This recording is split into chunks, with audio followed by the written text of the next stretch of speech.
Hey, so I wanted to record a quick video for you to help you support local businesses and support each other on Instagram. You might be wondering, how can I share someone's post to my Instagram feed? So Instagram doesn't allow you to do this directly. What you need to do is download an app like Regran. This is the one that I use. Here's how it works.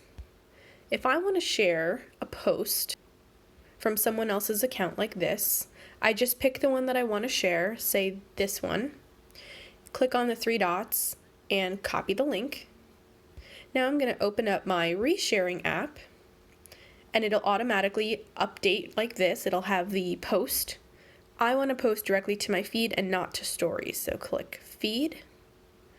They may show you an ad here or there. Skip. Okay, this is my feed now. Filters. Now, usually all you have to do is long hold and paste, and you'll get the original content, and it will tag the person so you can give credit where credit is due. You can feel free to tweak whatever the post is, and then all you have to do is hit share, and now it goes right onto your timeline. Sometimes all you have to do is a quick refresh of the app, finishing up, and there it is.